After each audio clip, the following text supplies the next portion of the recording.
Hi friends, welcome back to Vipratu story point. ಸ್ನೇಹಿತರೆ, ನೀವಿವಾಗ ಕೇಳ್ತಾ ಇದ್ದೀರಿ ಆಲಿಸು ಒಮ್ಮೆ ಹೃದಯದ ಮಾತನ್ನು, ಕಥಾ ಸರಣಿಯ 27ನೇ ಭಾಗವನ್ನು. ತಡ ಮಾಡದೆ ಕತೆಗೆ ಹೋಗೋಣ. ಅಶ್ವಿನ್ ಮನೆಯೊಳಗೆ ಹೆಜ್ಜೆ ಹಾಕುತ್ತಿದ್ದಂತೆ ಒಳಗಿನಿಂದ ಆಡುತ್ತಿದ್ದ ಮಾತುಗಳು ಅವನವರೆಗೂ ಕೇಳಿ ಬರುತ್ತಿದ್ದವು. ಆ ಮಾತುಗಳನ್ನು ಕೇಳಿದ ಅವನ ಕಾಲುಗಳು ಕ್ಷಣ ಅಲ್ಲಿಯೇ ನಿಂತವು. ಯಾಕೋ ಒಳಗೆ ಹೋಗಲು ಮನಸ್ಸೇ ಆಗಲಿಲ್ಲ. ಅಷ್ಟರಲ್ಲಿ ಅವನನ್ನು ನೋಡಿದ ಭಾವನಾ ತಂದೆ ಸಂಗಮ್ ಸಾರ್ವಭೌಮ್ ನಗುತ್ತಾ, ನೋಡಿ ಅಲ್ಲಿ ನಮ್ಮ ಅಶ್ವಿನ್ ಕೂಡ ಬಂದ್ಬಿಟ್ಟ ಎಂದು ಹೇಳಿ ಇನ್ನಷ್ಟು ಜೋರಾಗಿ ನಕ್ಕರು. ಅವರು ಹೇಳಿದ ಮಾತುಗಳನ್ನು ಕೇಳಿದ ಎಲ್ಲರೂ ಒಮ್ಮೆಲೆ ಬಾಗಿಲಿನತ್ತ ತಿರುಗಿದರು. ಅಶ್ವಿನ್ ಎಲ್ಲರನ್ನು ನೋಡಿ ಸುಮ್ಮನೆ ಮುಖವರಳಿಸಿದ. ಯಾಕೋ ತಂದೆ ತಾಯಿ ಅಜ್ಜನ ಕಡೆ ನೋಡಲಾಗಲಿಲ್ಲ ಅವನಿಗೆ. ಒಮ್ಮೆ ಕಷ್ಟಪಟ್ಟು ಅವರೆಡೆಗೆ ತಲೆ ಎತ್ತಿ ನೋಡಿದವನು ಧೈರ್ಯ ಸಾಲದೆ ಮತ್ತೆ ತಲೆಬಾಗಿಸಿಬಿಟ್ಟ. ಮೂವರ ಮುಖದಲ್ಲಿ ಎದ್ದು ಕಾಣುತ್ತಿದ್ದ ಕೋಪ ಅವನನ್ನು ಚೂರು ವಿಚಲಿತನನ್ನಾಗಿಸಿತ್ತು. ಆದರೆ ತುಂಬಾ ಸಮಯ ಬಾಗಿಲಲ್ಲೇ ನಿಂತಿರುವುದು ಅಷ್ಟು ಸರಿಯಲ್ಲವೆನಿಸಿ ಮುಂದಕ್ಕೆ ಹೆಜ್ಜೆ ಹಾಕಿದನು. ಎಲ್ಲರ ಬಳಿ ಬಂದು ನಿಂತವನನ್ನು ಸಂಗಮ್ ತಮ್ಮ ಬಳಿಗೆ ಕರೆದು ಅವನನ್ನು ತಮ್ಮ ಪಕ್ಕವೇ ಕೂರಿಸಿಕೊಂಡರು. ನಕ್ಕವನು ಅವರ ಕಾಲಿಗೆ ನಮಸ್ಕರಿಸಿ ಅವರ ಪಕ್ಕವೇ ಕುಳಿತ. ಮುಂದಿನ ಕ್ಷಣ ಪ್ರತಿಯೊಂದು ಸನ್ನಿವೇಶವೂ ಅಶ್ವಿನ್ನ ನಿರೀಕ್ಷೆಗಳಿಗೆ ವಿರುದ್ಧವಾಗಿ ಇರುವಂತೆ ಅನಿಸಿತ್ತು ಅವನಿಗೆ.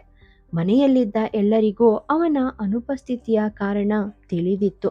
ಆದರೆ ಯಾರೂ ಅದನ್ನು ತೋರಗೊಡದೆ ಮಾತನಾಡಲು ಸಿದ್ಧತೆ ನಡೆಸಿಕೊಂಡು ಬಂದಿದ್ದ ಅಶ್ವಿನ್ ಮಾತಿಗೆ ಅವಕಾಶವೇ ಕೊಡದಂತೆ ಬರುತ್ತಿದ್ದ ಕೋಪವನ್ನು ನಿಯಂತ್ರಿಸಿಕೊಂಡು ನಗುವಿನ ಸೋಗೆ ಹಾಕಿ ಕುಳಿತರು. ಮನೆಯಲ್ಲಿ ಯಾರು ತನ್ನ ಆಲೋಚನೆಗಳನ್ನು ಭಾವನೆಗಳನ್ನು ಅರ್ಥ ಮಾಡಿಕೊಳ್ಳುವುದಿಲ್ಲ ಎನ್ನುವುದು ಅಶ್ವಿನ್ಗೆ ತಿಳಿದು ಹೋಗಿತ್ತು. ಅದೆಷ್ಟೋ ಮಾತನಾಡಬೇಕೆಂದು ಪ್ರಿಪೇರ್ ಆಗಿ ಬಂದಿದ್ದವನು ಸುಮ್ಮನೆ ಕೈ ಚೆಲ್ಲಿ ಕುಳಿತ. ಉಳಿದವರ ಮಾತು ನಗು ಸಾಂಗವಾಗಿ ಹಾಗೆಯೇ ಸಾಗಿತ್ತು. ಅಶ್ವಿನ್ ಒಮ್ಮೆ ಭಾವನಾ ಕಡೆ ನೋಡಿದನು. ಕೆಂಪು ಸೀರೆಯುಟ್ಟು ಗೊಂಬೆಯಂತೆ ಕಾಣುತ್ತಿದ್ದವಳು ತನ್ನ ತಾಯಿಯ ಪಕ್ಕ ಮುದ್ದಾಗಿ ಕುಳಿತು ಎಲ್ಲರೊಂದಿಗೂ ಹರಟುತ್ತಿದ್ದಳು. ಅವಳನ್ನು ನೋಡಿದ ಅಶ್ವಿನ್ ಮುಖದಲ್ಲಿ ನಿರಾಸೆಯ ಕಾರ್ಮೋಡ ಸರಿಯಿತು. ದೀರ್ಘವಾದ ಉಸಿರೊಂದನ್ನು ಹೊರಚೆಲ್ಲಿದವನು ತನ್ನ ಮನಸ್ಸನ್ನು ಭಾವನಾ ಜೊತೆ ಮಾತನಾಡುವಂತೆ ಸಜ್ಜು ಮಾಡಿಕೊಳ್ಳತೊಡಗಿದನು. ಅಶ್ವಿನ್, ಅಶ್ವಿನ್!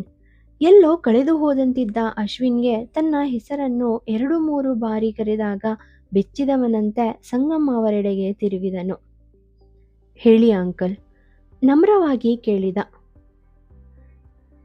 ನಾವ್ಯಾರೂ ನಿನ್ ಮೇಲ್ ಕೋಪ ಮಾಡ್ಕೊಂಡಿಲ್ಲಪ್ಪ, ನೀನೇನ್ ಬೇಜಾರ್ ಮಾಡ್ಕೋಬೇಡ. ನಾನೇ ಅಜ್ಜರ್ಗೆ ಹೇಳಿದ್ದೆ, ಮಗು ಏನೋ ಕೆಲಸದಲ್ಲಿ ಬ್ಯುಸಿ ಇರ್ಬೋದು, ಸುಮ್ಮನೆ ಡಿಸ್ಟರ್ಬ್ ಮಾಡೋದು ಬೇಡ ಅಂತ ಎಂದು ಹೇಳಿ ನಕ್ಕರು. ಹೌದು ಅಂಕಲ್, ಸ್ವಲ್ಪ ಜಾಸ್ತಿ ಕೆಲಸ ಇತ್ತು. ಅಜ್ಜನೆಡೆಗೆ ಒಮ್ಮೆ ಬೆದರಿದ ನೋಟ ಹರಿಸಿ ಸಂಗಮ್ಗಡೆ ತಿರುಗಿ ಹೇಳಿದ. ಮಾತಾಡುತ್ತಾ ಟೈಮ್ ಹೋಗಿದ್ದೇ ಗೊತ್ತಾಗಿಲ್ಲ. ಊಟದ ಸಮಯ ಮೀರ್ ಹೋಗಿದೆ. ಬನ್ನಿ ಮೊದಲು ಊಟ ಮಾಡ್ಕೊಂಡು ಬಿಡೋಣ ಎಂದು ಎಲ್ಲರನ್ನೂ ಊಟಕ್ಕೆ ಕರೆದರು ಸುಮಂಗಲ.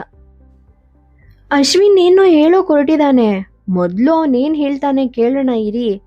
ಅಶ್ವಿನ್ ಅನ್ನು ಗಮನಿಸಿದ ಸಂಗಮ್ ಎಲ್ಲರನ್ನೂ ಉದ್ದೇಶಿಸಿ ಹೇಳಿದರು. ಎದ್ದು ನಿಂತ ವಂಶಿ ಚಕ್ರವರ್ತಿ, ಮೊದಲು ಊಟ ಮುಗಿಸ್ಕೊಂಡು ಬಿಡೋಣ, ಆನಂತರ ಮಾತಾಡಿದ್ರೆ ನಡೆಯುತ್ತೆ. ಸಂಗಮ್ ಕಡೆ ನೋಡುತ್ತಾ ಹೇಳಿ ನಕ್ಕರು. ಹೌದು, ಹಾಗೆ ಮಾಡೋಣ. ಊಟದ ಟೇಬಲ್ ಬಳಿನೂ ಮಾತಾಡ್ಬೋದಲ್ವಾ ಎಂದು ನಗುತ್ತಾ ಎದ್ದು ನಿಂತು ವಂಶಿ ಕಡೆ ನೋಡಿದರು. ಅಶ್ವಿನ್ನ ಕಣ್ಣುಗಳು ಊರ್ಮಿಳಾ ಜೊತೆ ಮಾತಿನಲ್ಲಿ ಮುಳುಗಿದ್ದ ಭಾವನಾ ಕಡೆಗೆ ಹರಿದವು. ಅವನು ಅವಳನ್ನು ತದೇಕನಾಗಿ ನೋಡುತ್ತಿದ್ದುದನ್ನು ಗಮನಿಸಿದ ಸಂಗಮ್ ತಮ್ಮ ಹೆಂಡತಿಯತ್ತ ಗಡುಸಾದ ನೋಟ ಬೀರಿದರು. ಊರ್ಮಿಳಾ, ನಿನ್ಗೆ ಸ್ವಲ್ಪನೂ ಬುದ್ಧಿ ಇಲ್ಲ. ಮಕ್ಕಳು ಸ್ವಲ್ಪ ಹೊತ್ತು ಜೊತೆಯಾಗಿ ಕಾಲ ಕಳೀಲಿ ಅಂತ ಗೊತ್ತಾಗೋದಿಲ್ವಾ ನಿನ್ಗೆ? ಆಗಿಂದ ಭಾವನ ಜೊತೆ ಹಾಗೆ ಹರಟ ಹೊಡಿತಲೇ ಇದೆಯಲ್ಲ, ಎದ್ಬಾ ಊಟಕ್ಕೆ ಎಂದು ಹೇಳಿದಾಗ ಇಷ್ಟೊತ್ತು ಮಗಳ ಪಕ್ಕ ಕುಳಿತಿದ್ದ ಊರ್ಮಿಳಾ ಗಲಿಬಿಲಿಯಿಂದ ಎದ್ದು ನಿಂತರು. ಅಯ್ಯೋ ಸಾರಿ ಕಣಪ್ಪ ಅಶ್ವಿನ್, ನನಗೆ ಗೊತ್ತಾಗ್ಲೇ ಇಲ್ಲ. ಪೆಚ್ಚು ಮೋರೆ ಹಾಕಿ ಹೇಳಿದವರು ಗಂಡನತ್ತ ಹೆದರುವ ನೋಟ ಬೀರಿದರು. ಎಲ್ಲರೂ ಊಟದ ಟೇಬಲ್ ಬಳಿಗೆ ಹೋದಾಗ ಅಲ್ಲಿ ಅಶ್ವಿನ್ ಮತ್ತು ಭಾವನಾ ಇಬ್ಬರೇ ಉಳಿದರು. ತುಸು ಹೊತ್ತು ಇಬ್ಬರಿಗೂ ಏನು ಮಾತನಾಡುವುದು ತೋಚಲಿಲ್ಲ. ಭಾವನ ಸೋಫಾ ಮೇಲೆ ಕುಳಿತಿದ್ದರೆ ಅಶ್ವಿನ್ ಕೈಯಲ್ಲಿ ಇದ್ದ ಕೀ ನೋಡುತ್ತಾ ನಿಂತ. ಸ್ವಲ್ಪ ಹೊತ್ತಿನವರೆಗೆ ಸಾವರಿಸಿಕೊಂಡ ಅಶ್ವಿನ್ ತಾನೇ ಮಾತನ್ನು ಶುರು ಮಾಡಿದ. ನಾನು ನಿನ್ ಜೊತೆ ಸ್ವಲ್ಪ ಮಾತಾಡ್ಬೇಕು ಎಂದ ಎತ್ತಲೋ ನೋಡುತ್ತಾ. ಮಾತಾಡಿ ಎಂದಳು ಕುಳಿತಲ್ಲಿಂದಲೇ. ನನಗೆ ಮದ್ವೆ ಇಷ್ಟ ಇಲ್ಲ, ತುಸು ಅಳುಕುತ್ತಾ ಹೇಳಿದರೂ ಅವನ ದನಿಯಲ್ಲಿ ನಿರ್ಧಾರವಿತ್ತು. ಮಗ ಏನೋ ಅಪಾಯ ಮಾಡಲು ಹೊರಟಿದ್ದಾನೆ ಎನ್ನುವ ಸುಳಿವು ಆಗಲೇ ಸಿಕ್ಕಿತ್ತು ಸುಮಂಗಲರಿಗೆ. ಅದಕ್ಕಾಗಿಯೇ ಊಟದ ಟೇಬಲ್ ಬಳಿ ಇರಲಾಗದೆ ಚಡಪಡಿಸಿ ಇವರತ್ತ ಬಂದಿದ್ದರು. ಅವರ ಎಣಿಕೆ ನಿಜವೇ ಆಗಿತ್ತು. ಅಶ್ವಿನ್ ತಪ್ಪೊಂದನ್ನು ಮಾಡಿಬಿಟ್ಟಿದ್ದ. ಅಶ್ವಿನ್, ಏನ್ ಹೇಳ್ತಾ ಇದೀಯಾ? ಅಲ್ಲಿಗೆ ಬಂದ ಸುಮಂಗಲ ಮಗನ ಬಾಯಿ ಮುಚ್ಚಿಸಲು ಮುಂದಾದರು. ಅಮ್ಮ, ನೀವು ಹೋಗಿ ಊಟ ಮಾಡಿ, ನಾನು ಭಾವನಾ ಜೊತೆ ಸ್ವಲ್ಪ ಮಾತಾಡಬೇಕಿದೆ, ಅಮ್ಮನತ್ತ ನೋಡುತ್ತಾ ಹೇಳಿದನು. ಭಾವನಾ ಗೊಂದಲದಿಂದ ಇಬ್ಬರತ್ತ ನೋಡುತ್ತಿದ್ದಳು. ಅವಳಿಗೆ ತಲೆ ಬುಡ ಅರ್ಥವಾಗಿರಲಿಲ್ಲ. ಸುಮಂಗಲ ತಕ್ಷಣ ಓಡಿ ಬಂದು ಮಗನ ಕೈ ಹಿಡಿದುಕೊಂಡರು.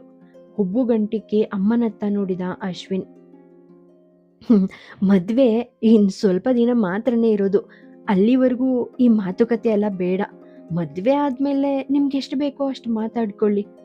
ನಗುವಿನ ಸೋಗೆ ಹಾಕಿ ತಡವರಿಸುತ್ತಾ ಹೇಳಿದಾಗ ಅಮ್ಮನ ಮೇಲೆ ಇನ್ನಿಲ್ಲದ ಸಿಟ್ಟು ಬಂದಿತ್ತು ಅಶ್ವಿನ್ಗೆ. ಅಮ್ಮನತ್ತ ಕಣ್ಣು ಕಿರಿದು ಮಾಡಿ ನೋಡುತ್ತಿದ್ದ ಮಗನ ನೋಟವನ್ನು ಎದುರಿಸಲಾಗದೆ, ಭಾವನಾ ಪುಟ್ಟ, ಅಲ್ಲಿ ಎಲ್ರೂ ನಿನ್ಗೋಸ್ಕರ ಕಾಯ್ತಾ ಇದ್ದಾರೆ, ಹೋಗಲ್ಲಿ ಎಂದು ಸಬೂಬೊಂದನ್ನು ಹೇಳಿ ಕಳುಹಿಸಿದರು. ಸರಿ ಎಂದ ಭಾವನಾ ಅಲ್ಲಿಂದ ಎದ್ದು ಹೋದಳು. ಅವಳು ಹೋದ ತಕ್ಷಣವೇ, ನೀವು ತಪ್ಪು ಮಾಡ್ತಾ ಇದ್ದೀರಿ ಅಮ್ಮ, ಕೋಪದಲ್ಲಿ ಹೇಳಿದ. ನಮ್ ಗೌರವನ ಹಾಳು ಮಾಡಬೇಡ ಅಶ್ವಿನ್, ನಾವೆಲ್ಲರೂ ನಿನ್ನನ್ನ ತುಂಬಾ ಪ್ರೀತಿ ಮಾಡ್ತೀವಿ, ಕನಿಷ್ಠ ಪಕ್ಷ ಹೆತ್ತಿದ್ದಾರೆ ಅಂತನಾದ್ರೂ ಗೌರವ ಕೊಡು, ಬಿಕ್ಕಿದರು. ನೀವ್ ಏನೇ ಹೇಳಿದ್ರೂ ನನ್ಗೆ ಮದ್ವೆ ಇಷ್ಟ ಇಲ್ಲ ಅಮ್ಮ, ಖಡಾಖಂಡಿತವಾಗಿ ಹೇಳಿಬಿಟ್ಟನು. ಶು, ಎಲ್ರೂ ಹೋದ್ಮೇಲೆ ಈ ಬಗ್ಗೆ ಮಾತಾಡೋಣ ಅಶ್ವಿನ್, ಈಗ ದಯವಿಟ್ಟು ಸುಮ್ನಿರು, ಬೇಡಿಕೊಂಡರು. ಅವ್ರು ಹೋದ್ಮೇಲೆ ಏನು ನಡೆಯೋಲ್ಲ ಅಮ್ಮ. ಹುಬ್ಬುಗಳು ಮತ್ತಷ್ಟು ಗಂಟಾದವು ಅವನವು. ನೋಡು, ನಿನ್ ತಾಯಿ ನಿನ್ ಮುಂದೆ ಕೈ ಮುಗಿದು ಬೇಡ್ಕೊಳ್ತಾ ಇದ್ದಾಳೆ. ನಿನ್ ತಂದೆ ನಿನ್ನಜ್ಜ ಈಗಾಗ್ಲೇ ಕೋಪ ಮಾಡ್ಕೊಂಡಿದ್ದಾರೆ, ಅವರಿಗೆ ಇನ್ನಷ್ಟು ಕೋಪ ತರಿಸ್ಬೇಡ ಕಣೋ. ಕೆನ್ನೆಯ ಮೇಲೆ ಜಾರಿದ ಹನಿಯನ್ನು ಒರೆಸಿಕೊಂಡರು. ಮಗಳೊಬ್ಬಳೆ ಟೇಬಲ್ ಬಳಿಗೆ ಬಂದುದನ್ನು ನೋಡಿದ ಸಂಗಮ್ ಅವರಿಗೆ ಆಶ್ಚರ್ಯವಾಗಿತ್ತು. ಅಳಿಯನೊಂದಿಗೆ ಕೈ ಹಿಡಿದು ಕೆಂಪು ಕೆಂಪಾದ ಮುಗ ಹೊತ್ತು ನಾಚುತ್ತಾ ಬರುವ ಮಗಳನ್ನು ನೋಡುವ ಆಸೆ ಅವರದು. ಆದರೆ ಭಾವನಾ ಮುಖದಲ್ಲಿ ನಾಚಿಕೆಯ ಲವಶೇಷವೂ ಕಾಣಲಿಲ್ಲ. ಅಚ್ಚರಿಯಿಂದ ಅಳಿಯನೆಡೆಗೆ ನೋಡಿದಾಗ ಅಮ್ಮ ಮಗ ಮಾತನಾಡುತ್ತಿರುವುದು ಕಣ್ಣಿಗೆ ಬಿದ್ದಿತ್ತು. ಮದ್ವೆ ಹತ್ರ ಆಗ್ತಾ ಇದ್ದಾಗೆ ನಮ್ಮ ಅಶ್ವಿನ್ ಮುಖದಲ್ಲಿ ಗಂಭೀರದ ಜೊತೆಗೆ ನಾಚಿಕೆ ಬಂದ್ ಸೇರ್ಕೋಬಿಟ್ಟಿದೆ ಎಂದು ಹೇಳಿ ನಕ್ಕರು. ಅವರ ಮಾತನ್ನು ಕೇಳಿದ ಭಾವನಾ ಮುಖದಲ್ಲಿ ವ್ಯಂಗ್ಯ ಮಿನುಗಿತು. ವಂಶಿ ಮುಷ್ಟಿ ಬಿಗಿಯಾದರೆ ದೇವಿಶಂಕರ್ ನಿಶ್ಚಲರಾಗಿ ಕುಳಿತಿದ್ದರು. ಅವರ ಮಾತುಗಳು ಅಶ್ವಿನ್ ಕಿವಿಗೂ ಬಂದು ತಲುಪಿದ್ದವು. ತಾಯಿಯತ್ತ ಒಮ್ಮೆ ಕೋಪದ ನೋಟ ಬೀರಿದವನು ನಡೆದು ಬಂದು ಸಂಗಮ್ ಅವರ ಪಕ್ಕ ಕುಳಿತನು. ತಂದೆಯ ಹದ್ದಿನ ಕಣ್ಣು ತನ್ನ ಮೇಲೆಯೇ ಇದೆ ಎನ್ನುವ ಅರಿವಿದ್ದರೂ ಅದಕ್ಕೆ ಕೇರ್ ಮಾಡದೆ ತಟ್ಟೆಗೆ ಕೈ ಹಾಕಿದ. ಊಟದ ಮುಂದೆ ಕುಳಿತವನಿಗೆ ಯಾಕೋ ತುತ್ತು ಬಾಯಿಯ ಬಳಿಗೆ ಹೋದಂತೆ ಅದನ್ನು ತಿನ್ನಲು ಮನಸ್ಸಾಗಲಿಲ್ಲ. ಕಷ್ಟಪಟ್ಟು ಒಂದೆರಡು ತುತ್ತು ತಿನ್ನುವಷ್ಟರಲ್ಲೇ ಸುಸ್ತಾಗಿ ಹೋಗಿದ್ದ. ಅಲ್ಲಿ ಕೂರಲಾಗದೆ ಏಳಲು ಹೋದವನನ್ನು ಸಂಗಮ್ ಕೈ ಹಿಡಿದು ಕೂರಿಸಿ ಪ್ಲೇಟ್ ಖಾಲಿ ಮಾಡಬೇಕೆಂದು ಬಲವಂತ ಮಾಡಿದರು. ಆದರೆ ಅಶ್ವಿನ್ಗೆ ಒಂದು ತುತ್ತನ್ನು ಸಹ ಎತ್ತಿ ಬಾಯಿಗಿಡಲು ಸಾಧ್ಯವಾಗಲಿಲ್ಲ.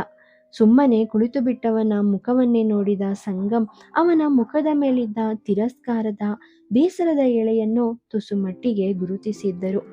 ಆದರೆ ಅದರ ಬಗ್ಗೆ ಏನನ್ನೂ ಕೇಳಲು ಹೋಗಲಿಲ್ಲ. ಬೇರೆ ಏನನ್ನು ಅರ್ಥ ಮಾಡಿಕೊಳ್ಳುವುದು ಬೇಡ ಎಂದು ಅನ್ನಿಸಿ ಸುಮ್ಮನಾಗಿ ಬಿಟ್ಟರು. ಆದರೆ ಆ ಕ್ಷಣದಲ್ಲಿ ವಂಶಿ ಮತ್ತು ದೇವಿಶಂಕರ್ ಮುಖವನ್ನು ಗಮನಿಸಿದ್ದ ಅವರಿಗೆ ಯಾವುದೋ ಅನುಮಾನದ ವಾಸನೆ ಮೂಗಿಗೆ ಬಡಿದಂತೆ ಆಗಿತ್ತು. ಸರಿಸುಮಾರು ಸಂಜೆ 6ರ ಹೊತ್ತಿಗೆ ಭಾವನಾ ಕುಟುಂಬ ಅಲ್ಲಿಂದ ಹೊರಟಿತ್ತು. ಅಶ್ವಿನ್ ಜೊತೆ ವಂಶಿ ಮತ್ತು ಸುಮಂಗಲ ಹೊರಬಂದು ಅವರನ್ನು ಬೀಳ್ಕೊಟ್ಟರು. ಒಳಗೆ ಬಂದವರ ಕಣ್ಣುಗಳಲ್ಲಿ ಕೋಪದ ಜ್ವಾಲೆಗಳು ಉರಿಯುತ್ತಿದ್ದುದು ಅರಿವಾಯಿತು ಅಶ್ವಿನ್ಗೆ. ಆದರೆ ಅವನು ಶಾಂತಗೊಳ್ಳದಂತೆ ಸುಮ್ಮನೆ ನಿಂತು ಬಿಟ್ಟನು. ಸ್ವಲ್ಪ ಸಮಯ ಅಲ್ಲೇ ಹೊರಗೆ ನಿಂತಿದ್ದ ಅಶ್ವಿನ್ ದೀರ್ಘವಾದ ಉಸಿರನ್ನು ಹೊರಚೆಲ್ಲಿ ಅಣೆ ನೀವಿಕೊಂಡು ಒಳಗೆ ಬಂದನು. ದೇವಿಶಂಕರ್ ತಮ್ಮ ತೂಗುವ ಕುರ್ಚಿಯ ಮೇಲೆ ಕುಳಿತು ಹಿಂದಕ್ಕೂ ಮುಂದಕ್ಕೂ ತೂಗಿಕೊಳ್ಳುತ್ತಾ ಅಶ್ವಿನ್ ಕಡೆಗೆ ದುರುಗುಟ್ಟಿ ನೋಡುತ್ತಿದ್ದರೆ, ಸೋಫಾ ಮೇಲೆ ಕುಳಿತಿದ್ದ ವಂಶಿ ಕೂಡ ಮಗನತ್ತಲೇ ನೋಟ ನೆಟ್ಟಿದ್ದರು. ಬಂದ ಅಶ್ವಿನ್ ಅಪರಾಧಿಯಂತೆ ಅವರ ಮುಂದೆ ಕೈ ಕಟ್ಟಿ ನಿಂತನು. ದೇವಿಶಂಕರ್ ಆಳವಾದ ಉಸಿರು ಬಿಡುತ್ತಾ, ನಮ್ಮ ಮೌಲ್ಯಗಳು, ನಮ್ಮ ತಲೆಮಾರುಗಳು, ನಮ್ಮ ಪೂರ್ವಜರ ಮೇಲೆ ನಮಗೆ ಹೆಮ್ಮೆ ಇದೆ. ನಾನು ನಿನ್ನನ್ನು ನೋಡಿದಾಗಲೆಲ್ಲ ನನ್ನ ಎದೆ ಹೆಮ್ಮೆಯಿಂದ ಉಬ್ತಿತ್ತು. ಯಾರಾದರೂ ನಿನ್ನನ್ನು ನೋಡಿ ಹೊಗಳಿದಾಗ ನನ್ನ ಕಣ್ಗಳು ಮಂಜಾಗ್ತಿದ್ವು. ನಮ್ಮ ಸಮಾಜದಲ್ಲಿ ನನ್ನ ಸ್ಥಾನಕ್ಕೆ ನಾನು ನಿನ್ನನ್ನು ಮುಂದಿನ ವಾರಸ್ದಾರ ಅಂತ ಯಾವಾಗಲೂ ಪರಿಗಣಿಸಿ ಆಗೋಗಿತ್ತು. ನನ್ನ ಸೊಸೆ ನಿನ್ನನ್ನು ಬೆಳೆಸುವಾಗ ನನ್ನ ಕಣ್ಣುಗಳು ಅವಳ ಮೇಲೆ ಅಭಿಮಾನ ಮೂಡಿಸ್ತಾ ಇದ್ವು. ಆದರೆ ನೀನು ನಮ್ಮ ಕುಟುಂಬದ ಘನತೆ ಬಗ್ಗೆ ಅಥವಾ ವರ್ಷಗಳ ಕಾಲದಿಂದ ನಮ್ಮ ಪೂರ್ವಿಕರು ಗಳಿಸ್ಕೊಂಡು ಬಂದ ಗೌರವ ಮತ್ತು ಮರ್ಯಾದೆ ಬಗ್ಗೆ ನೀನು ಯೋಚಿಸ್ಲೇ ಇಲ್ಲ. ನೀನು ನನ್ನ ಮೊಮ್ಮಗ ಅಶ್ವಿನ್ ಅಲ್ಲ. ನೀನು ಸ್ವಾರ್ಥಿ. ನೀನು ನಿನ್ನ ಸಂತೋಷವನ್ನು ಮಾತ್ರ ನೋಡ್ತಾ ಇದೆಯಾ. ನಾನು ನಿನ್ನೆ ಆ ಹುಡುಗಿಯೊಟ್ಟಿಗೆ ನಿನ್ನನ್ನು ನೋಡಿದೆ. ನೀನು ಆ ಹುಡುಗಿನ ಮರಿಬೇಕು, ಅವಳನ್ನ ಬಿಟ್ಬಿಡ್ಬೇಕು ಅಂತ ನಿನಗೆ ನಿಮ್ಮಪ್ಪ ಒತ್ತಿ ಹೇಳಿದ್ದ. ಆದರೆ ನೀನು ನಿನ್ನ ತಂದೆ ಮಾತುಗಳನ್ನೇ ಧಿಕ್ಕರಿಸಿದ್ಯಾ ಎಂದು ಕುರ್ಚಿಯ ಮೇಲಿಂದ ಎದ್ದವರು, ನನಗೆ ನನ್ನ ಮಾತುಗಳನ್ನ ಪುನರಾವರ್ತಿಸಿ ಅಭ್ಯಾಸ ಇಲ್ಲ. ಆದರೆ ನೀನಿನ್ನೂ ಆ ಹುಡುಗಿ ಬಗ್ಗೆ ನಿನ್ನ ಮನಸ್ಸಲ್ಲಿ ಯಾವುದೇ ಭಾವನೆಗಳನ್ನ ಇಟ್ಕೊಂಡಿದ್ರೆ ಆಗ ನನಗೊಬ್ಬ ಮೊಮ್ಮಗನಿದ್ದ ಅನ್ನೋ ಸಂಗತಿಯನ್ನೇ ನಾನು ಮರಿಬೇಕಾಗುತ್ತೆ. ನನ್ನ ಹೆಣನ ಹೊರಗೂ ಕೂಡ ನಿನಗೆ ಅವಕಾಶವಿರೋದಿಲ್ಲ. ಈ ಮನೆಯ ಬಂಧವನ್ನೇ ನೀನು ತೊರಿಬೇಕಾಗತ್ತೆ. ಕೈಕಟ್ಟು ನಿಂತು ಹೇಳಿದವರ ಕಣ್ಣುಗಳಲ್ಲಿ ಕ್ರೋಧವಿತ್ತು. ಅವರ ಮಾತನ್ನು ಕೇಳಿದ ಅಶ್ವಿನ್ನ ತಾಳ್ಮೆಯ ಕಟ್ಟೆಯೊಡೆದು ಹೋಗಿತ್ತು. ದೇವಿಶಂಕರ್ ಬಳಿ ಬಂದವನು ಅಳುತ್ತಾ ಅವರ ತೋಳುಗಳನ್ನು ಹಿಡಿದುಕೊಂಡು, ನಿಮ್ಮ ಮಾತನ್ನು ಒಪ್ತೀನಿ ತಾತ, ಆದರೆ ದಯವಿಟ್ಟು ನನ್ನನ್ನು ಅರ್ಥ ಮಾಡ್ಕೊಳ್ಳಿ. ನಾನು ಅವಳನ್ನು ತುಂಬ ಪ್ರೀತಿಸ್ತಿದ್ದೀನಿ ಎಂದನು. ಅವನ ಮಾತುಗಳನ್ನು ಕೇಳಿದ ದೇವಿಶಂಕರ್ ಏನನ್ನೋ ಪ್ರತಿಕ್ರಿಯಿಸುವ ಮುನ್ನವೇ ಅಶ್ವಿನ್ ಸಲೆಯೊಡೆದಂತೆ ಕಿರುಚಿದರು ವಂಶಿ ಚಕ್ರವರ್ತಿ.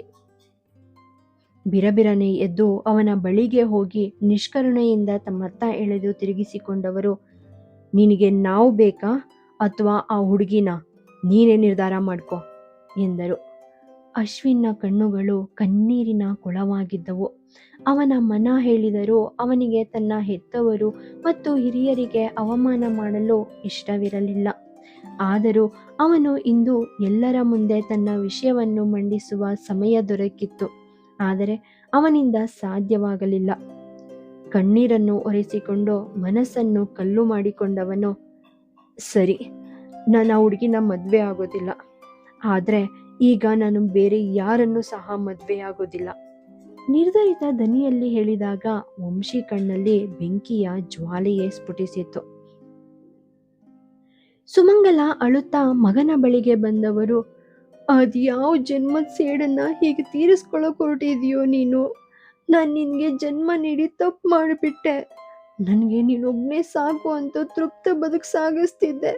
ಆದರೆ ನನಗೆ ನಿನ್ನಂಥ ಪಾಪಿ ಮಗ ಹುಟ್ಟಿದಾನೆ ಅನ್ನೋದು ಅರಿವಾಗದೆ ಹೋಯ್ತೆ. ಯಾಕೋ ನನ್ನ ಹೊಟ್ಟೆ ಉರಿಸ್ತಾ ಇದೆಯಾ? ಮಗನ ಹೆಗಲಿಗೆ ಮುಖವಿಕ್ಕಿ ಗಳಗಳನ್ನೇ ಅತ್ತರು. ಸುಮಾ, ಅಳಬೇಡಮ್ಮ. ದೇವಿಶಂಕರ್ ಗದರಿಕೊಂಡಾಗ ಬಿಕ್ಕುವಿಕೆ ನಿಲ್ಲಿಸಿದರೂ ಕಣ್ಣೀರು ಧಾರಾಕಾರವಾಗಿ ಸುರಿಯುತ್ತಲೇ ಇದ್ದವು. ನಾವು ನಮ್ಮ ನಿರ್ಧಾರಗಳನ್ನ ತಿಳಿಸಿ ಆಗಿದೆ. ಈಗ ನಿರ್ಧರಿಸೋ ಸಮಯ ನಿಂದು ಎಂದ ದೇವಿಶಂಕರ್ ತಮ್ಮ ಕೋಲನ್ನು ನೆಲಕ್ಕೆ ಊರಿತ್ತಾ ಗಂಭೀರವಾಗಿ ಅಲ್ಲಿಂದ ನಡೆದು ತಮ್ಮ ಕೋಣೆಯತ್ತ ಹೋದರು. ಬಿಕ್ಕುತ್ತಾ ನಿಂತಿದ್ದ ಸುಮಂಗಲರನ್ನು ನೋಡಿದ ವಂಶಿ ಒಮ್ಮೆ ನೆಲಕ್ಕೆ ಥು ಎಂದು ಊಳಿ ಅಲ್ಲಿಂದ ಹೊರಟು ಹೋದರು. ಗಂಡ ಹೋದತ್ತ ನೋಡುತ್ತಾ ನಿಂತಿದ್ದ ಸುಮಂಗಲ ಮಗನತ್ತ ದೀನ ನೋಟ ಬೀರಿ ಬಾಯಿಗೆ ಸೆರಗಡ್ಡ ಹಿಡಿದು ಬಿಕ್ಕುತ್ತಾ ತಮ್ಮ ಕೋಣೆಯತ್ತ ನಡೆದು ಬಿಟ್ಟರು. ಆ ನಿರ್ಜನ ಮೌನದಲ್ಲಿ ಉಳಿದವನು ಅಶ್ವಿನ್ ಒಬ್ಬನೇ. ಇಂದು ಮತ್ತೊಮ್ಮೆ ಅಶ್ವಿನ್ ಎಲ್ಲರಿಂದ ಬೇರೆಯಾಗಿದ್ದ. ತನ್ನ ಮದುವೆ ನಿಶ್ಚಯವಾಗಿದೆ ಎಂದು ತಿಳಿದ ದಿನದಿಂದ ಅವನು ಅದೇ ಒಂಟಿತನವನ್ನು ಅನುಭವಿಸುತ್ತಿದ್ದನು. ಹೌದು, ಅವನ ಪ್ರಕಾರ ಅದು ಒಂಟಿತನವೇ. ಏಕೆಂದರೆ ಯಾರೂ ಅವನನ್ನು ಕೇಳಿರಲಿಲ್ಲ. ಅವನು ತನ್ನ ಹಿರಿಯರಿಗಾಗಿ ನಿರ್ಧಾರವನ್ನು ತೆಗೆದುಕೊಳ್ಳಬೇಕಾಗಿತ್ತು. ನಿರ್ಧಾರಗಳನ್ನು ನಿರಾಕರಿಸುವ ಹಕ್ಕು ಅವನಿಗೆ ಇರಲಿಲ್ಲ. ಅವನು ನಿರಾಕರಿಸಿದ್ದರೆ ಅವನನ್ನು ಅಶಿಸ್ತಿನ ಅಥವಾ ಸ್ವಾರ್ಥಿ ಎಂದು ಪರಿಗಣಿಸಲಾಗುತ್ತಿತ್ತು. ಹಾಗಾಗಿ ಆ ಸಮಯದಲ್ಲಿ ಅವನು ಏನನ್ನು ಮಾತನಾಡಲು ಹೋಗಿರಲಿಲ್ಲ, ಯಾವುದನ್ನು ಆಕ್ಷೇಪಿಸಲು ಸಹ ಹೋಗಿರಲಿಲ್ಲ. ಆದರೆ ಇಂದು ಬಹುಶಃ ಅದಕ್ಕಾಗಿಯೇ ಪ್ರೀತಿಯನ್ನು ಹೆಚ್ಚಾಗಿ ಸ್ವಾರ್ಥ ಎಂದು ಪರಿಗಣಿಸಲಾಗುತ್ತದೆ ಏನೋ ಎನಿಸಿತ್ತು ಅವನಿಗೆ. ಒಬ್ಬ ವ್ಯಕ್ತಿಯು ಸಾಮಾಜಿಕ ರೂಢಿಗಳನ್ನು ಮೀರಿ ತನ್ನ ಸ್ವಂತ ಸಂತೋಷಕ್ಕಾಗಿ ನಿರ್ಧಾರ ತೆಗೆದುಕೊಂಡಾಗ ಅವನು ಎಲ್ಲರ ಕಣ್ಣಿಗೆ ಸ್ವಾರ್ಥಿಯ ಹಾಗೆ ಕಾಣಿಸುತ್ತಾನೆ. ರಾತ್ರಿಯಾಗಿತ್ತು. ಆದರೆ ಅಶ್ವಿನ್ ಮಾನಸಿಕವಾಗಿ ತುಂಬಾ ಕುಗ್ಗಿ ಹೋಗಿದ್ದನು. ಅವನು ಪ್ರಯತ್ನಿಸಿದರೂ ಸಹ ಶೀತಲ್ ಜೊತೆ ಮಾತನಾಡಲು ಧೈರ್ಯವನ್ನು ಒಗ್ಗೂಡಿಸಲು ಅವನಿಂದ ಸಾಧ್ಯವಾಗಲಿಲ್ಲ. ಇಂದು ಅವನು ಎದುರಿಸಿದ ಸನ್ನಿವೇಶ, ಆ ಪರಿಸ್ಥಿತಿಯನ್ನು ಶೀತಲ್ ಜೊತೆ ಹೇಳಿಕೊಂಡರೆ ಅವಳು ಸಹ ತನ್ನಿಂದ ದೂರ ಹೋಗುವ ಮಾತನಾಡುತ್ತಾಳೇನೋ ಅನಿಸಿತ್ತು ಅವನಿಗೆ. ಮಂಚದ ಮೇಲೆ ಕುಳಿತಿದ್ದ ಅಶ್ವಿನ್ ಕಣ್ಣು ಮುಚ್ಚಿ ತನ್ನನ್ನು ತಾನು ಶಾಂತಗೊಳಿಸಲು ಪ್ರಯತ್ನಿಸಿದನು. ಆದರೆ ಆ ಸಮಯದಲ್ಲೇ ಅವನ ಫೋನ್ ರಿಂಗ್ ಆಗಿತ್ತು. ಸ್ವಲ್ಪ ಕಣ್ಣು ತೆರೆದು ಫೋನ್ನತ್ತ ನೋಡಿದಾಗ ಶೀತಲ್ ಕಾಲ್ ಮಾಡಿದ್ದಳು. ಆದರೆ ಆ ಕಾಲ್ ಪಿಕ್ ಮಾಡಿ ಅವಳೊಟ್ಟಿಗೆ ಮಾತನಾಡುವ ಧೈರ್ಯ ಅವನಲ್ಲಿ ಇರಲಿಲ್ಲ. ಕಾಲ್ ಪಿಕ್ ಮಾಡದೆ ಹಾಗೆಯೇ ಕಣ್ಣು ಮುಚ್ಚಿ ದುಃಖ ಸಹಿಸಿಕೊಂಡನು. ಒಂದೆರಡು ಬಾರಿ ಫೋನ್ ರಿಂಗ್ ಆಯಿತು. ಆನಂತರ ಸುಮ್ಮನಾದ ಫೋನ್ ಕಡೆ ಒಮ್ಮೆ ನೀರಸ ನೋಟ ಬೀರಿದ ಅಶ್ವಿನ್ ಹಾಗೆಯೇ ಕಣ್ಣು ಮುಚ್ಚಿ ಸೀಲಿಂಗ್ ದಿಟ್ಟಿಸುತ್ತಾ ಕುಳಿತ. ಅದೇ ಟೈಮ್ಗೆ ಸರಿಯಾಗಿ ಮೆಸೇಜ್ ಬಂದ ಶಬ್ದವಾಯಿತು ಅವನ ಫೋನ್ಗೆ. ಅಶ್ವಿನ್ ತನ್ನ ಫೋನನ್ನು ತೆಗೆದುಕೊಂಡು ಅದರ ಸ್ಕ್ರೀನನ್ನು ದಿಟ್ಟಿಸಿದನು. ಗುಡ್ ನೈಟ್ ಸಂದೇಶವೊಂದು ಶೀತಲ್ ಕಡೆಯಿಂದ ಬಂದಿತ್ತು. ಫೋನನ್ನು ಮತ್ತೆ ಟೇಬಲ್ ಮೇಲೆ ಇರಿಸಿ ತನ್ನ ಲ್ಯಾಪ್ಟಾಪ್ ಎತ್ತಿಕೊಂಡು ಮುಂದೆ ಇದ್ದ ಸೋಫಾ ಮೇಲೆ ಹೋಗಿ ಕುಳಿತನು. ಈ ಬಾರಿ ಅಶ್ವಿನ್ ತನ್ನ ಚಿಂತೆಗಳನ್ನು ತನ್ನೊಟ್ಟಿಗೆ ಇಟ್ಟಿಕೊಂಡ ಕಾರಣ ಶೀತಲ್ ಶಾಂತವಾಗಿ ನಿದ್ರೆಗೆ ಜಾರಿದ್ದಳು. ಮರುದಿನ ಬೆಳಿಗ್ಗೆ ಅಶ್ವಿನ್ ಬೇಗನೆ ಎದ್ದವನು ತನ್ನೆಲ್ಲ ಕೆಲಸಗಳನ್ನು ಮುಗಿಸಿ ಹಸುಗಳಿದ್ದ ಶೆಡ್ ಬಳಿಗೆ ಹೋದನು. ರಾತ್ರಿ ಸರಿಯಾಗಿ ನಿದ್ರೆಯಾಗಿಲ್ಲದ ಕಾರಣ ಕಣ್ಣುಗಳು ಬೆಂಕಿಯ ಹಾಗೆ ಉರಿಯುತ್ತಿದ್ದವು. ಸ್ವಲ್ಪ ಹೊತ್ತು ಅಲ್ಲಿ ಕಾಲ ಕಳೆದವನು ಆಶ್ರಮದ ಕಡೆ ತನ್ನ ಕಾರನ್ನು ತಿರುಗಿಸಿದನು. ತನ್ನೆಲ್ಲ ಕೆಲಸಗಳನ್ನು ಮುಗಿಸಿ ಮತ್ತೆ ಆಫೀಸಿನತ್ತ ಹೊರಟನು. ಅವನು ಬೆಳಿಗ್ಗೆಯೇ ಶೀತಲ್ಗೆ ಮೆಸೇಜ್ ಹಾಕಿದ್ದನು. ಅವನು ಹಾಗೆ ಮಾಡದಿದ್ದರೆ ಶೀತಲ್ ಏನನ್ನೂ ಹೇಳುತ್ತಿರಲಿಲ್ಲ. ಆದರೆ ಖಂಡಿತವಾಗಿಯೂ ಅವಳು ಅಸಮಾಧಾನಗೊಳ್ಳುತ್ತಾಳೆ ಎನ್ನುವುದು ಅವನಿಗೆ ತಿಳಿದಿತ್ತು. ಇಂದು ಇಡೀ ದಿನ ಕೆಲಸ ಮಾಡಿದ ನಂತರ ಅಶ್ವಿನ್ ಸಂಜೆಯ ಹೊತ್ತಿಗೆ ಮನೆಗೆ ಬಂದನು. ತನ್ನ ಮಟ್ಟಿಗೆ ಮತ್ತೊಮ್ಮೆ ಎಲ್ಲರನ್ನು ಮನವೊಲಿಸುವ ಬಗ್ಗೆ ಮನದಲ್ಲೇ ಯೋಚಿಸಿಕೊಂಡಿದ್ದನು. ಎಲ್ಲರೂ ಬಂದು ಊಟದ ಟೇಬಲ್ ಬಳಿ ಕುಳಿತಿದ್ದರು. ಸುಮಂಗಲ ನಗುತ್ತಾ ಎಲ್ಲರಿಗೂ ಬಡಿಸುತ್ತಿದ್ದರು. ಅದೇ ಸಮಯಕ್ಕೆ ಅಶ್ವಿನ್ ಕೂಡ ಬಂದು ಕುಳಿತನು. ಅವನು ಕುಳಿತಿದ್ದನ್ನು ನೋಡಿದ ದೇವಿಶಂಕರ್ ತಕ್ಷಣ ಮೇಲೆದ್ದರು. ಅವರು ಎದ್ದುದನ್ನು ನೋಡಿದ ಅಶ್ವಿನ್ ಹೃದಯ ಭಾರವಾಯಿತು. ಯಾಕೋ ಅವನ ಮೇಲೆ ಅವನಿಗೆ ಕೋಪ ಬಂದಿತ್ತು. ತನ್ನ ನಿರ್ಧಾರಗಳು ಸರಿಯಿಲ್ಲವೇ? ಯಾಕೋ ಅವನ ನಂಬಿಕೆಯ ಮೇಲೆಯೇ ಅನುಮಾನ ಹುಟ್ಟಿತ್ತು ಅವನಿಗೆ. ನನ್ನ ಕಾರಣದಿಂದಾಗಿ ಯಾರು ಊಟ ಬಿಡೋದು ಬೇಕಾಗಿಲ್ಲ, ನಾನೇ ಎದ್ದು ಹೋಗ್ತೀನಿ. ತಾತನತ್ತ ನೋಡಿದವನು ಹಾಗೆ ಹೇಳುತ್ತಾ ಎದ್ದು ಅಲ್ಲಿ ನಿಲ್ಲದೆ ತನ್ನ ಕೋಣೆಯ ಕಡೆಗೆ ನಡೆದು ಬಿಟ್ಟನು. ಹಿಂದಿನ ದಿನದಿಂದ ಅಶ್ವಿನ್ ಸರಿಯಾಗಿ ನಿದ್ರೆ ಮಾಡಿರಲಿಲ್ಲ. ಸರಿಯಾಗಿ ಏನನ್ನೂ ಸಹ ತಿಂದಿರಲಿಲ್ಲ. ಅದರ ಜೊತೆಗೆ ಮನೆಯವರ ವರ್ತನೆ ಅವನನ್ನು ಹಣ್ಣಾಗಿಸಿತ್ತು. ಅಶ್ವಿನ್ ಮನದಲ್ಲೇ ಚಡಪಡಿಸುತ್ತಿದ್ದ. ಆದರೆ ಅವನಿಂದ ಏನನ್ನೂ ಮಾಡಲು ಸಾಧ್ಯವಿರಲಿಲ್ಲ. ಬಾಲ್ಕನಿಯಲ್ಲಿ ನಿಂತು ನಕ್ಷತ್ರಗಳನ್ನು ನೋಡುತ್ತಿದ್ದವನಿಗೆ ಫೋನ್ ತನ್ನ ಇರುವಿಕೆಯನ್ನು ಸಾರುವಂತೆ ಬಡಿದುಕೊಂಡಿತ್ತು. ಕೈಕಟ್ಟಿ ನಿಂತಿದ್ದವನ ಮುಖದ ಮೇಲೊಂದು ನಿರಾಸೆಯ ವ್ಯಂಗ್ಯ ನಗು ತಂದುಕೊಂಡು ರೂಮಿನ ಒಳ ನಡೆದು ಟೇಬಲ್ ಮೇಲೆ ಇದ್ದ ಫೋನನ್ನು ಕೈಗೆ ಎತ್ತುಕೊಂಡನು. ಅದು ಶೀತಲ್ ಕಡೆಯಿಂದ ಬಂದ ಕಾಲ್ ಆಗಿತ್ತು. ಅದು ವಿಡಿಯೋ ಕಾಲ್. ಅವನ ಮನಸ್ಸು ಯಾಕೋ ಕಾಲ್ ಪಿಕ್ ಮಾಡಲು ಮುಂದೆ ಬರುವ ಹಾಗೆ ಕಾಣಲಿಲ್ಲ. ಆದರೆ ಅವನ ಹೃದಯ ತಾನೇ ಏನ್ ಮಾಡಿತು? ಈಗ ಅವನು ಇದೆಲ್ಲದರಿಂದ ಹೊರಬರಲು ಬಯಸಿದ್ದನು. ಆದರೆ ಅವನಿಗೆ ಕಣ್ಣ ಮುಂದೆ ಕಾಣುತ್ತಿದ್ದುದು ಒಂದೇ ದಾರಿ.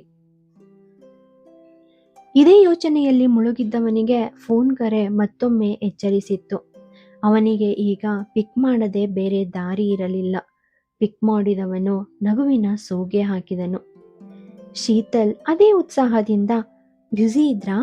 ಕಣ್ಣುಗಳನ್ನು ಅರಳಿಸಿ ಕೇಳಿದಳು. ಆದರೆ ಅಶ್ವಿನ್ಗೆ ಏನನ್ನು ಹೇಳಲು ಸಾಧ್ಯವಾಗಲಿಲ್ಲ. ಅವನ ಮೌನವನ್ನು ನೋಡಿದ ಶೀತಲ್ ಮುಖ ಇಳಿದು ಹೋಯಿತು. ಅವಳ ಕಣ್ಣುಗಳು ಅಶ್ವಿನ್ ಮುಖವನ್ನು ಪರೀಕ್ಷಿಸಲು ಶುರು ಮಾಡಿದವು. ತೀವ್ರ ಆಯಾಸ ಮತ್ತು ಉದ್ವೇಗವು ಅಶ್ವಿನ್ನ ಮುಖದಲ್ಲಿ ಗೋಚರಿಸಿತ್ತು. ಇದನ್ನು ನೋಡಿದವಳಿಗೆ ಯಾಕೋ ಎದೆಯಲ್ಲಿ ಚುಳ್ಳೆಂದಿತ್ತು. ತುಂಬಾ ಆಯಾಸ ಆಗಿದ್ಯಾ? ಅಕ್ಕರೆಯಿಂದ ಕೇಳಿದಳು. ಅಶ್ವಿನ್ ತನ್ನ ಕಣ್ಣುಗಳನ್ನು ತೇವವಾಗದಂತೆ ನಿಯಂತ್ರಿಸಿಕೊಂಡು ಎಂದನು. ಅಶ್ವಿನ್ನ ಪರಿಸ್ಥಿತಿಯನ್ನು ಗ್ರಹಿಸಿದ ಶೀತಲ್ ಮುಗುಳ್ನಗುತ್ತಾ ನಿದ್ರೆ ಮಾಡಿ ಎಂದಳು. ಅಶ್ವಿನ್ ಗಂಟಲು ಬಿಗಿದಂತೆ ಆಯಿತು. ನನಗೆ ನಿದ್ರೆ ಬರ್ತಾ ಇಲ್ಲ, ಸಾವರಿಸಿಕೊಂಡು ಹೇಳಿದನು. ಸದ್ಯಕ್ಕೆ ಶೀತಲ್ ತನ್ನ ಮನದ ಭಾವನೆಗಳನ್ನು ಅವನ ಮುಂದೆ ತೋರಗೊಡದೆ, ಲ್ಯಾಪ್ಟಾಪಲ್ಲಿ ನನಗೆ ವಿಡಿಯೋ ಕಾಲ್ ಮಾಡ್ತೀರಾ? ಮುಖದ ತುಂಬ ನಗು ತುಂಬಿಕೊಂಡು ಕೇಳಿದಳು. ಅಶ್ವಿನ್ ಮೂಗುಟ್ಟಿದ. ಮರುಕ್ಷಣವೇ ಶೀತಲ್ ಕಾಲ್ ಕಟ್ ಮಾಡಿದಳು. ಅಶ್ವಿನ್ ತನ್ನ ಲ್ಯಾಪ್ಟಾಪ್ ಅನ್ನು ಹಾಸಿಗೆಯ ಪಕ್ಕದ ಮೇಜಿನ ಮೇಲೆ ಇಟ್ಟು ಶೀತಲ್ಗೆ ವಿಡಿಯೋ ಕಾಲ್ ಮಾಡಲು ಮುಂದಾದನು. ಒಂದೇ ರಿಂಗಿಗೆ ಕಾಲ್ ಪಿಕ್ ಮಾಡಿದವಳು, ನಾನು ಕಾಲಲ್ಲೇ ಇರ್ತೀನಿ, ನಿಮಗೆ ನಾನು ನಿಮ್ಮ ಪಕ್ಕನೇ ಇದ್ದ ಹಾಗೆ ಫೀಲ್ ಬರುತ್ತೆ, ನೀವು ನಿಶ್ಚಿಂತೆಯಿಂದ ನಿದ್ರೆ ಮಾಡಿ ಎಂದು ಹೇಳಿ ನಕ್ಕಳು. ತುಟಿಯರಳಿಸಿದ ಅಶ್ವಿನ್ ಅವಳ ಮಾತಿಗೆ ತಲೆಯಾಡಿಸಿ ದಿಂಬಿಗೆ ತಲೆಯೊರಗಿಸಿದನು. ಅವಳು ಅವನನ್ನು ನೋಡುತ್ತಲೇ ಇದ್ದಳು. ಬಾಯಿ ಮಾತಿಗಿಂತ ಅಲ್ಲಿ ಕಣ್ಣುಗಳ ಸಂಭಾಷಣೆಯೇ ಅಧಿಕವಾಗಿತ್ತು. ಕೊನೆಗೂ ಅವಳ ಕಣ್ಣುಗಳಲ್ಲಿ ಕಂಡ ಪ್ರೀತಿಯ ಮಹಾಪೂರವನ್ನು ಅನುಭವಿಸಿದ ಅಶ್ವಿನ್ ನಿಧಾನಕ್ಕೆ ನಿದ್ರೆಗೆ ಜಾರಿದನು. ಅಶ್ವಿನ್ನನ್ನೇ ನೋಡುತ್ತಿದ್ದ ಶೀತಲ್ ಕಣ್ಣುಗಳು ನಿದ್ರೆಗೆ ಜಾರಿದ್ದ ಅಶ್ವಿನ್ ಮುಖದ ಮೇಲೆ ಬಿದ್ದವು. ನಿದ್ರೆಯಲ್ಲಿ ಮಗುವಂತೆ ಮಲಗಿದ್ದ ಅವನ ಆ ಮುದ್ದು ಮುಖವನ್ನು ಕಂಡವಳಿಗೆ ನಗು ಮೂಡಿ ಬಂದಿತ್ತು. ಬೆಳಗಿನ ಸೂರ್ಯ ಉದಯಿಸಿ ಹಕ್ಕಿಗಳ ಕಲರವದ ಬದಲಿಗೆ ವೆಹಿಕಲ್ ಸೌಂಡ್ ಕಿವಿಗೆ ಬಿದ್ದಾಗ ಅಶ್ವಿನ್ಗೆ ಎಚ್ಚರವಾಗಿತ್ತು. ಕಣ್ಣು ಬಿಟ್ಟವನು ಎದ್ದೇಳಲು ಹೋದಾಗ ಅವನ ಕಣ್ಣುಗಳು ಅಕಸ್ಮಾತಾಗಿ ಲ್ಯಾಪ್ಟಾಪ್ ಕಡೆಗೆ ಹರಿದವು. ಕೈಯಲ್ಲಿ ಪುಸ್ತಕ ಹಿಡಿದಿದ್ದ ಶೀತಲ್ ಅವನ ಕಣ್ಣಿಗೆ ಬಿದ್ದಾಗ ಅವನ ಮುಖದಲ್ಲಿ ಗೊಂದಲ ಮೂಡಿತು. ನೀನ್ ನಿದ್ರೆ ಮಾಡಿಲ್ವಾ? ಅಚ್ಚರಿಯಿಂದ ಅವಳನ್ನು ಕೇಳಿದ. ಪುಸ್ತಕದಿಂದ ಕಣ್ಣು ತೆಗೆದು ಮುಖದ ತುಂಬ ತಾಜಾತನದ ಸುಂದರವಾದ ನಗುವೊಂದನ್ನು ತುಂಬಿಕೊಂಡು ಅವನೆಡೆಗೆ ನೋಡುತ್ತಾ ಗುಡ್ ಮಾರ್ನಿಂಗ್ ಎಂದಳು.